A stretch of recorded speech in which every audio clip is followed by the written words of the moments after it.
Oh, hello, once again to the GSMC Wrestling Laureate podcast. I'm your host, Eric Rodriguez. Of course, always on the mic Monday through Friday, here with all your cool wrestling factoids, talking to you guys about professional wrestling of all kind of sorts, TNA, Ring of Honor, WWE, AEW. We talk about it all here on this podcast. So make sure, you like and subscribe to the show. But I know today is Friday. A lot of you guys are, kicking up your shoes, getting ready for a great weekend, great Father's Day weekend. Happy Father's Day, by the way, to all the wonderful fathers out there that absolutely love their kids, their wife, and just their life all in all. It's going to be great. It's going to be great weather, especially here in Southern California. Definitely barbecue weather. So I'm excited. Definitely that's what I'm going to do with my three brats. I'm just kidding. No, they're not brats. They're not brats. I would like to introduce you to all my kids right here. All right. First we have, I'm just kidding. We don't have, this isn't that kind of podcast, but maybe one day. Maybe one day. Thank you for tuning in to the GSMC Wrestling Laureate podcast brought to you by the GSMC Sports Network. We have a great show for you today lined up. We have our WWE Smackdown preview.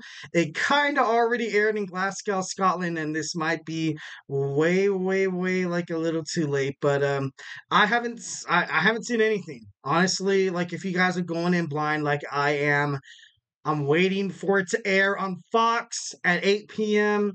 I'm excited. I can't wait to see what happens the night before, the Clash at the Castle. So, it should be interesting. We will be covering also. We'll be covering on my Thursday night wrestling review. We dive into TNA Impact. I know tonight we also did have the Against All Odds, and there are results posted. I glanced over them a little bit. And that's not my fault because I was like, you know what, I'm gonna, talk about a little bit of TNA, and I was like, I kind of want to dig it a little bit deeper. I kind of saw, so I'm a cheater. I'm a dirty cheater. I'm just kidding. No, I'm not. But no, I seen a little.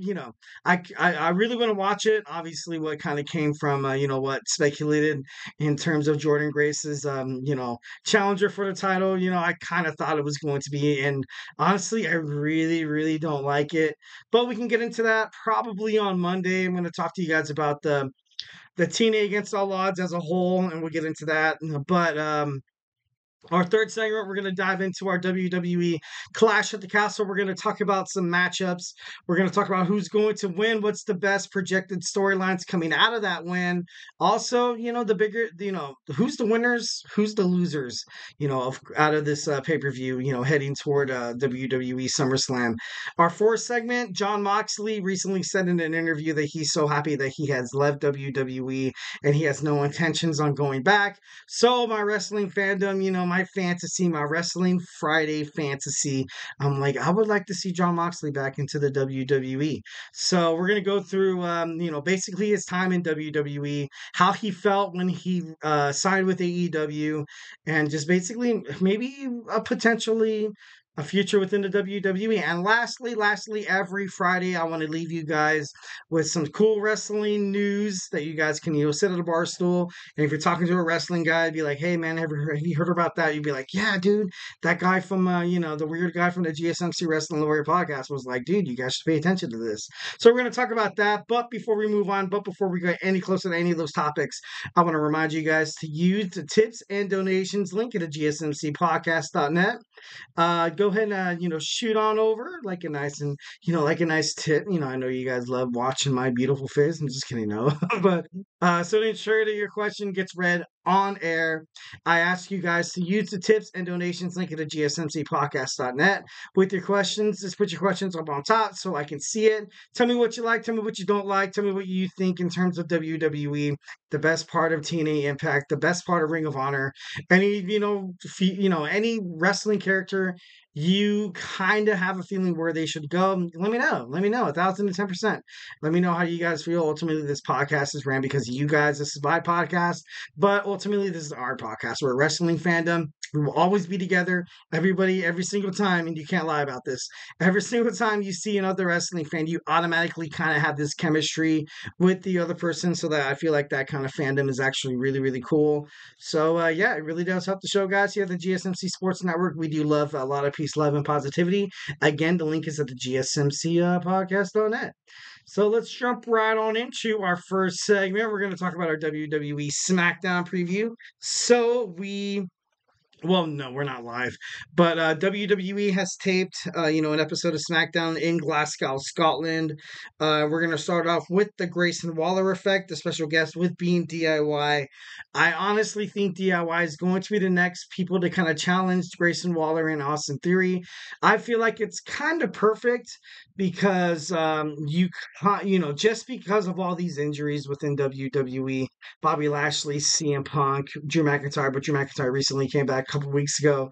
But you have all these stars that are injured. You have all these heavyweight contenders.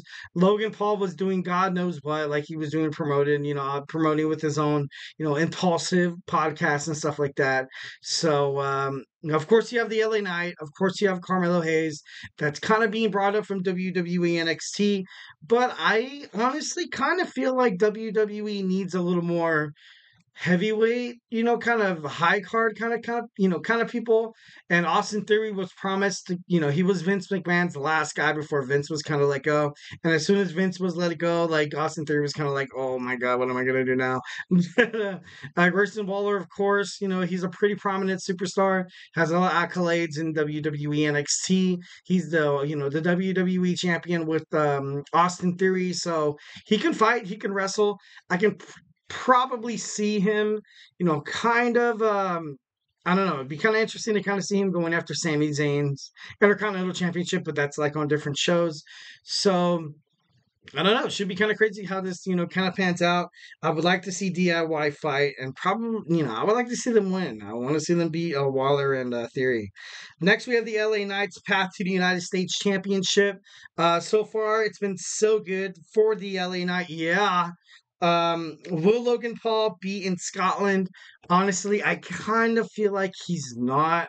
And it kind of sucks. It kind of sucks, and I'm gonna get into that a little later, so I'm gonna save that.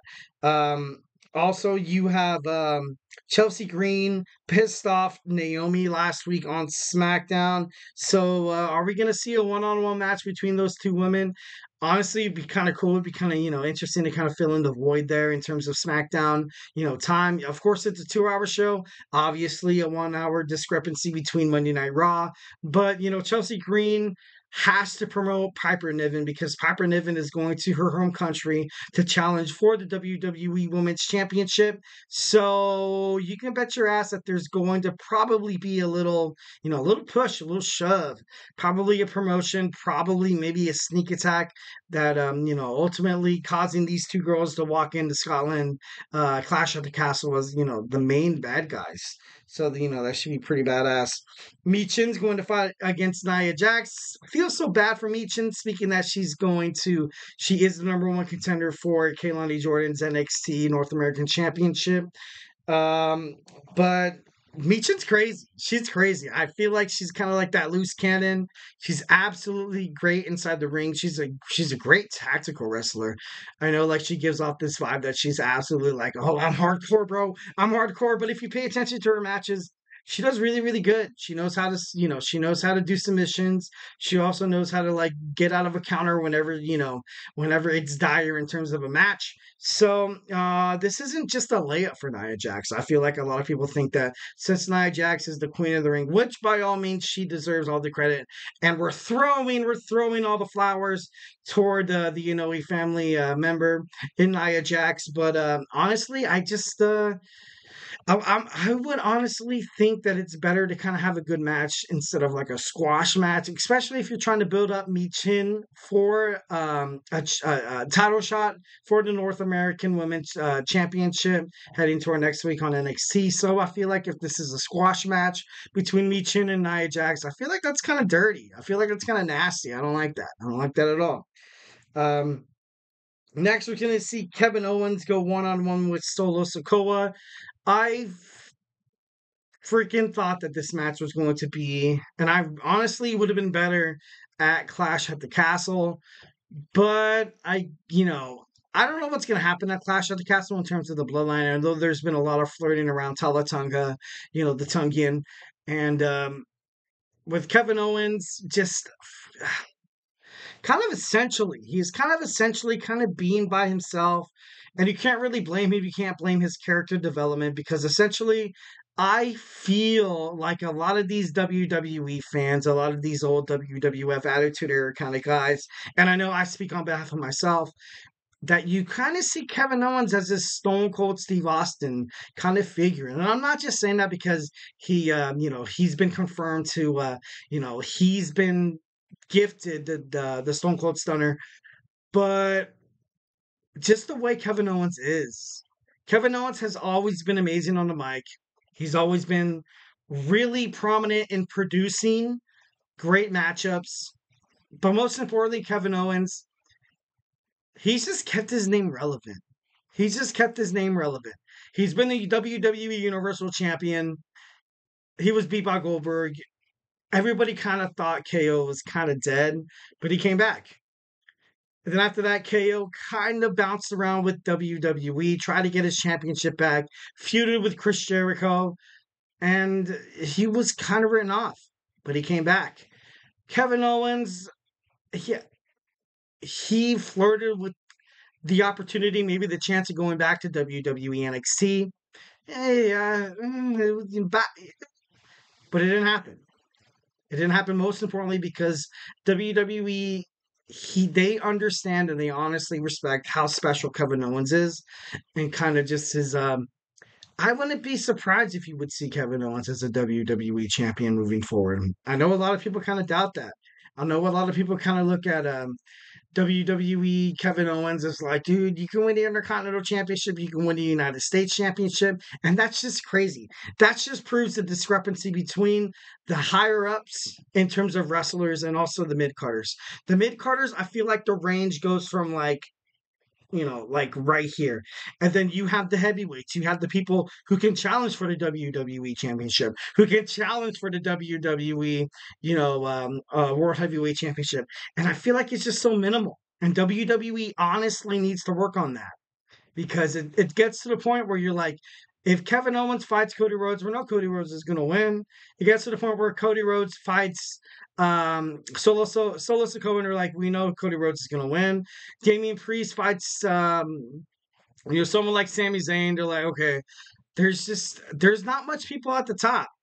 And I know as a wrestling promotion, you kind of want to have that shock value. But I think it's to the point where right now it just seems so surreal.